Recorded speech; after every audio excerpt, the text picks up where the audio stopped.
Culture shock is about the shock of cultures coming together in a world today. Culture shock is the shock of living next door to someone whose ideas and values challenge our assumptions about who we think we are. We at Culture Shock want to stimulate you with all the peoples and ideas around you. Culture Shock intends to be a forum where peoples of the world can express their thoughts and feelings about their vision of the 21st century. Hi, my name is Ian Moore. Welcome to another segment of Culture Shock. My guests today are Darren Owing, a community director in San Francisco, Alex Mizuno, creative director of Japantown Art and Media, and Albert Lowe, a student at UC Berkeley studying ethnic studies. Begin with you, Darren. What's it like being raised in California? Well, I have two stories I remember. I remember in third grade, my teacher standing up in front of the class saying, "See this guy? The reason why he's so skinny is because he ate rice all the time." Years later, when she retired, she got a big spread in the local newspaper, hailed as one of Napa's greatest teachers ever. Mm-hmm. One more quick story I remember is then being at a restaurant in high school, junior high school, talking about Chinese history and politics with my dad. And basically we're the only Chinese people there. And then my mom kind of looked around going, "Shh, don't mention it." And the reason why I bring up those two things is I think, now that I think about it, I realize that that third grade experience, I think what I learned from that is you don't have to act Chinese or act different for people to give you hell. Mm-hmm, and I think the experience of growing up in California, even though being raised to be a kind of quiet and to not stick my neck out, what I think I've tried to learn from my friends and other people I've talked to is how to be myself and just say what I want to say, because realizing that, well, they'll give you hell anyway, so don't worry about it. And have you been successful in that? Well, I'm still not a very good person at arguing and things like that, but through other methods I try to just express what I believe and do what I want to do. I'm doing work I like to do, and so yeah, I'm pretty happy with how things have turned out. Alex, yourself, from Japan, what was it like being raised in Japan, and which part of Japan were you raised in? Well, I was born in Tokyo and raised in Tokyo, and living in Japan, well, I lived there until I was 22, but up to 22, the entire my life was really uptight, because I had to be like a person the people around me expect, like I have to be always top of the grade, and I have to go to good school.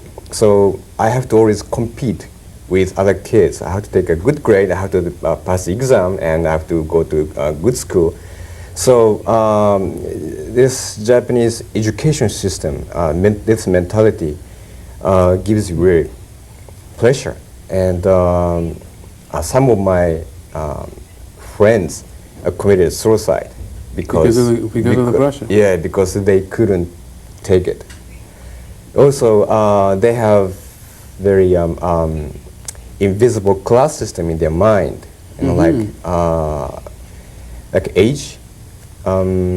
At school, depending on your age or grade, they have class system, and also if you work for a company, there is a very strict class system too.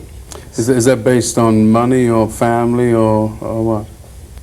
Oh, it depends on, we're based on the, they have a very traditional style mentality. They always have to respect older people or people in a higher position.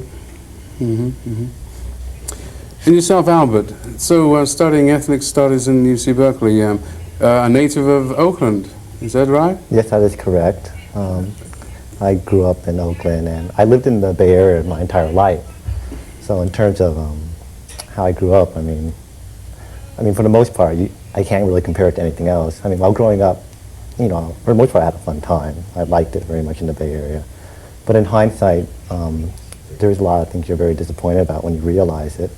Like in elementary school, when, Peel or surprised at how you speak English and everything, and just how, sort of like how Darren was speaking, how, because you're Asian, maybe you're expected to know everything about Asian history, even though for the most part, I want to grow up like, grow up just like everyone else. Yeah, but what have you got involved with Asian history, or are you just a regular guy like anybody else, and you study whatever you feel you want to study?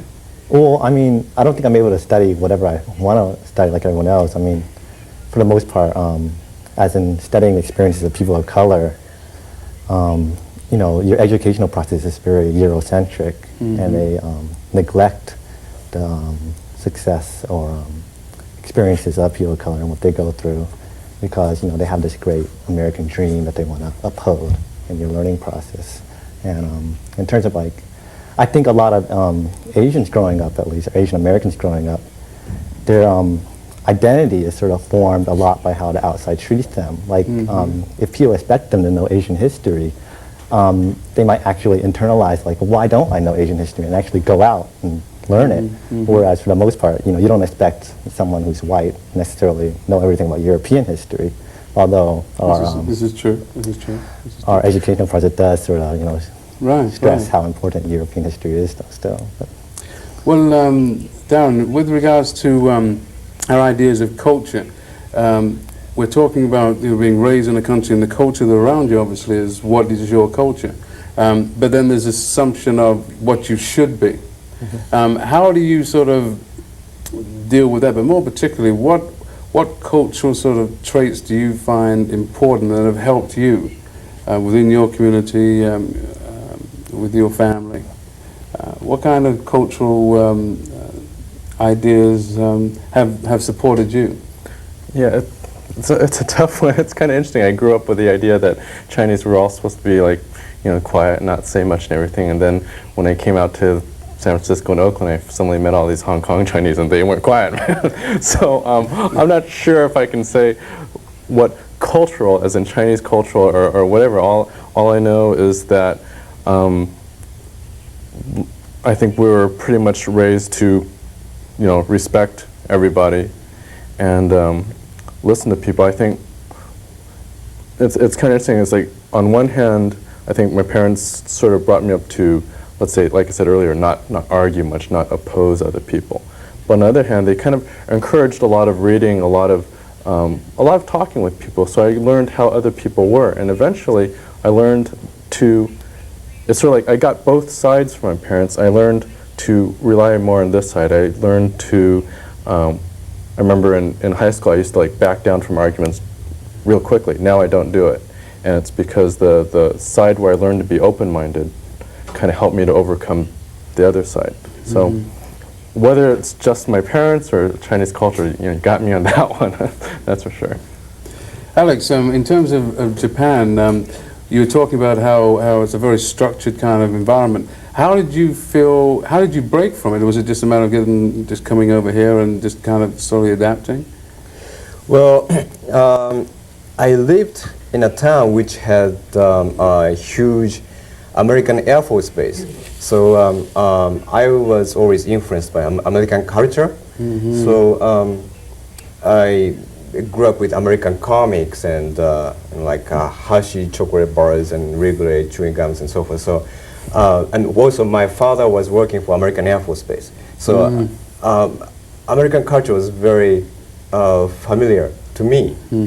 So I always wanted to come to the States, although it didn't happen until I graduated from university in Japan. So half of my mind was always American. Like I always wanted to feel something American. So that's part of the reason I came to the States. Okay. For yourself then, young man, being from Oakland, what cultural foundations do you find that have helped you to sort of deal with these kind of, I guess, the different categories that people put you in? What do you think, what do you identify as your culture? Well, I identify myself as being Asian American. Asian American being a very political term, actually. Because, Explain. well, before people of Asian heritage were just sort of labeled as Oriental. And Oriental is very Eurocentric and also has an association with imperialism and a very negative term. And a lot of Asians can be very offended if you call them Oriental. And therefore, Asian Americans try to find a self-defining and self-deterministic term and Asian American. But then with this term, you're also trying to unite people who wouldn't necessarily be associated with each other, because there is a lot of differences between Korean Americans, Japanese Americans, Vietnamese Americans, Chinese Americans. So it is a political term that is formulated in response to how the outside community has been treating us. And has that worked? Has it been a kind of a useful rallying cry, as it were, to bring in various Asian peoples together? It's definitely an internalization process that is, you have to formulate inside of yourself. We have to look at the common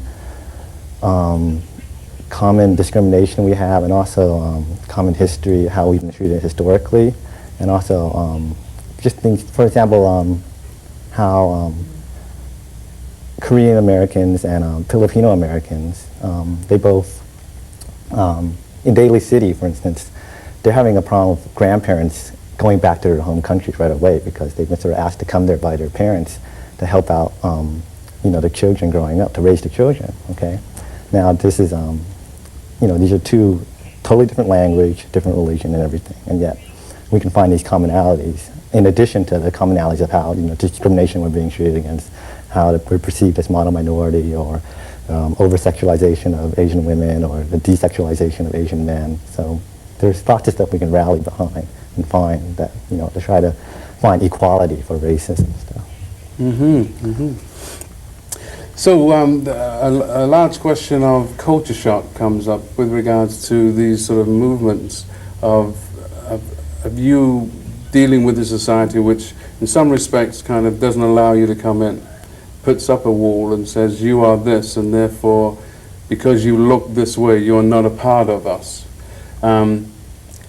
Has culture shock been a significant feature of your existence here?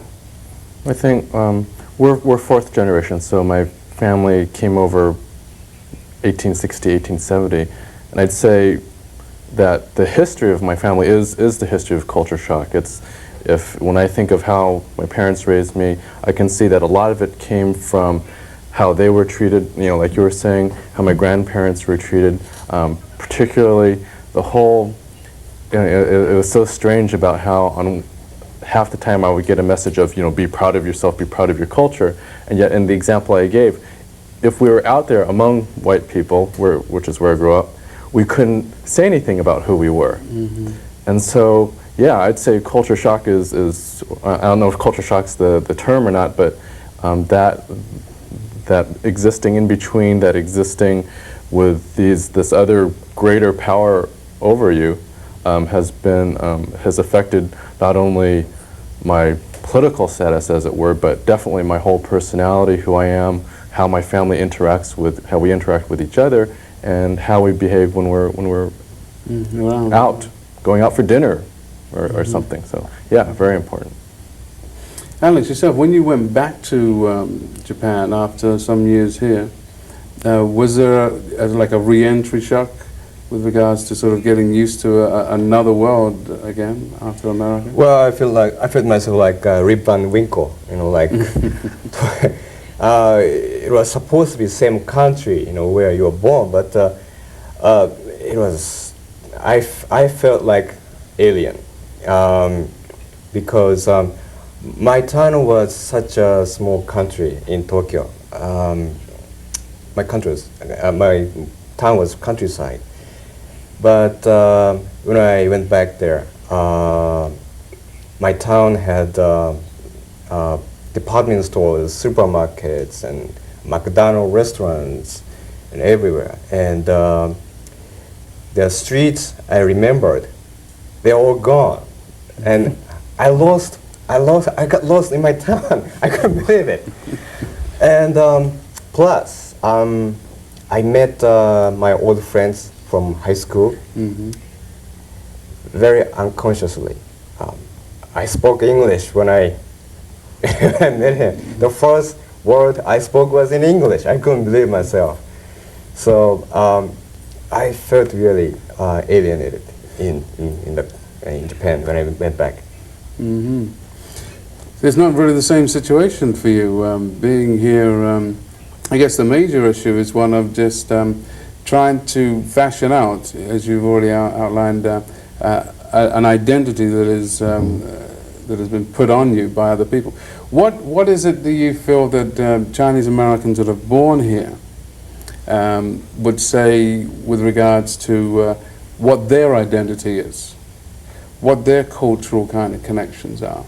I mean, outside of the political kind of consciousness, I understand the need for that, and perhaps that's the process that we have to start with. But one of the things it seems to me is that we have to define ourselves.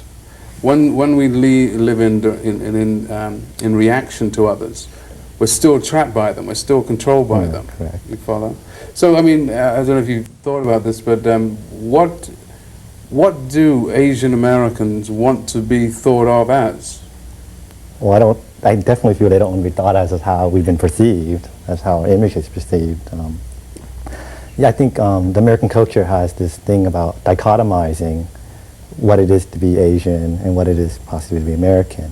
With Asia, just Asia in general, being like submissive or docile and everything, and America being rational and masculine. So how do we and stuff. combat that? I mean, how do we present? What image do we present? What is the image that is the right image?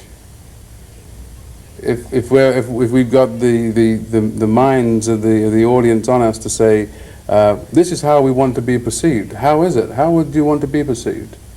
Well, I mean, I think that people have to meet Asians to know what they actually are. They have an open mind. I mean, they should just realize that stereotypes, at best, have very, very, very little validity. I mean, for the most part, it's completely untrue at all. All stereotypes for any group of people. Well, let me go on that point again. I mean, yes, the stereotype is the thing that we all deride. We all say this isn't a good thing, but typically don't we use them? Isn't the reason that we use a stereotype because it is easy to simplify all those characteristics into this one name, this one category? How again? I ask the same question. How would you want to be perceived? If I don't have any idea about, I've never met an Asian American before, what would you want me to believe? Well, we should believe that we are our own separate identity. I mean, everyone you meet. I mean, you can't just call all Asian Americans the same. Okay, so you have to have an open mind that well, this is an individual here you're meeting. Okay, so you have to come in with that mindset. Okay, I'd like to meet you. Well, like, who are you besides just on your face value? Well, you can say like, well, everyone has their own interests and everything and their own personality. Based on that, that's how. So, Darren, do you want to add to that? Well, I'm not sure if I really have an idea. I don't know if I care as to how they perceive me.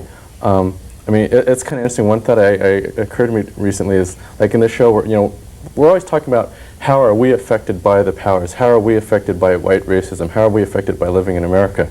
And this is kind of funny. I mean, I know that there's a rise in anti-Asian violence. I mean, I know racism has not left, and I don't want to knock all the violence and things that are going on, but the last couple summers I've taken 2 and 3 week camping trips through the Southwest and up to Montana and things like that. And what's interesting I have to admit, white people have really learned how to behave. Okay, I don't want to negate all the bad things that are happening in the country and the bad experiences. So what do you mean by that? How have they What I mean is I went through the country and they didn't bat an eye.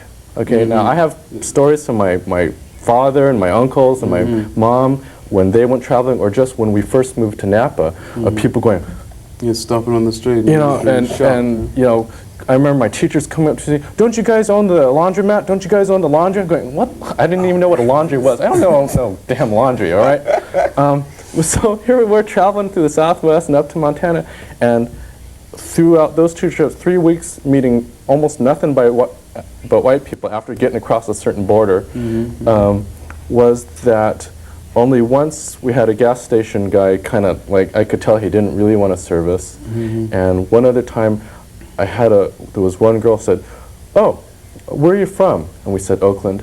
And I knew she wanted to ask, "No, where are you really from?" But she didn't, you know. Yeah, and so there's a sort of control there on her part. So in terms of how I want them to perceive, I want them to look at me and go, well, he might be a stupid idiot, he might be the nicest guy in the world. I want them to look at me and okay, I'll let them make their guesses.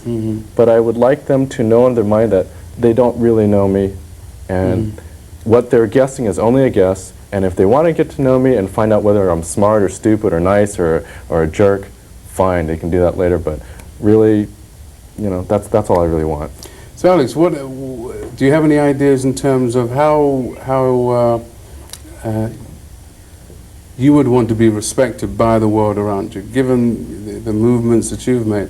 When you've gone outside of California or done any traveling, have you had the same kind of experiences that Darren has? And the idea of getting respect from people, is this something that you think has changed, that people are respecting people from Asia more?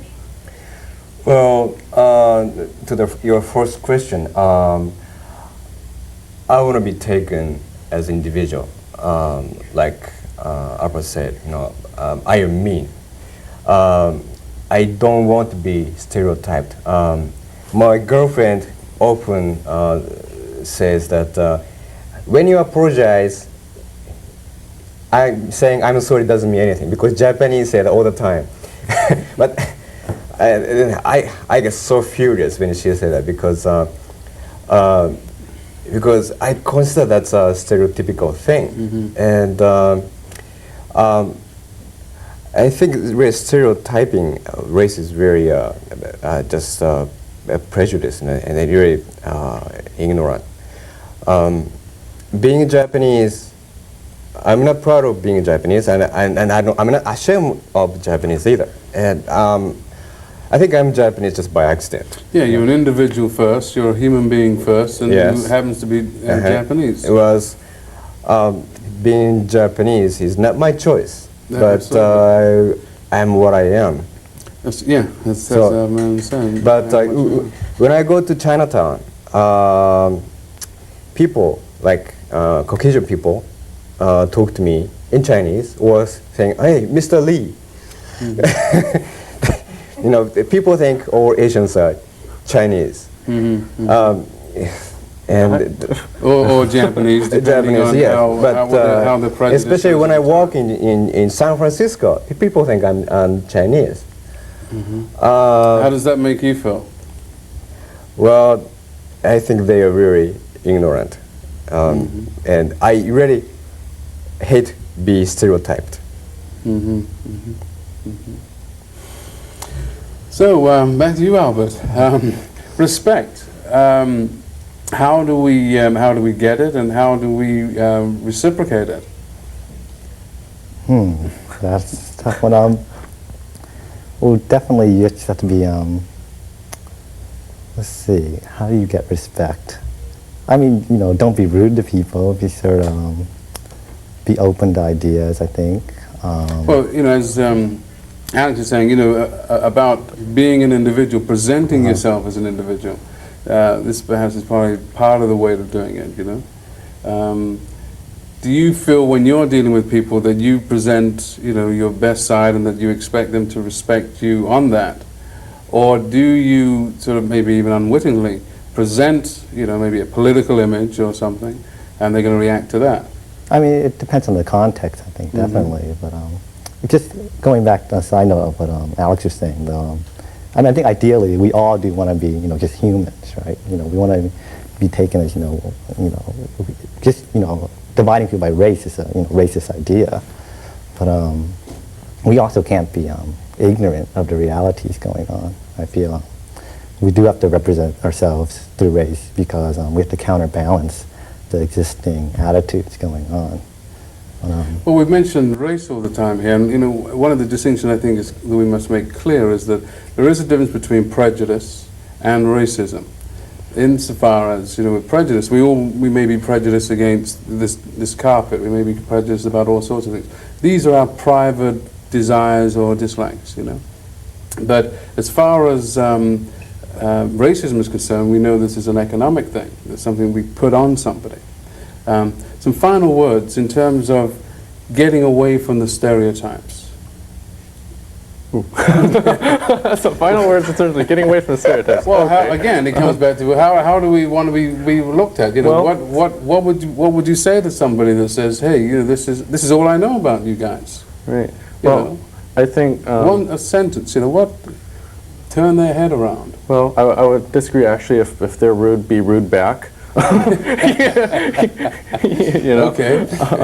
Especially important for Asians and the stereotypes of nice Asians that, got to be rude right back. Don't expend too much energy. Don't lose yourself, but definitely gotta stand up and establish that you're not to be messed with. Alex, what would you say to somebody who is ignorant of Asian American people? A sentence. How would you turn their head around? Well, I don't know what to say, but very often I just ignore. Just in my nature, I can't. It's very difficult for me to be rude, even if people are rude to me. So I can't talk back saying nasty thing. Okay. Yeah. Albert, how do we turn them around? How do we get the people to appreciate Asian Americans? This is a very tough one because we've been so ingrained in our socialization process. I do agree with Darren that I don't think you should be rude to people unless they give you a reason to be rude to them. And I really feel most attitudes are not going to change until there's really something drastic will happen, even like a revolution or a war, but things that could help are definitely policy changes that the government dictates. Okay. All right, gentlemen, thank you very much.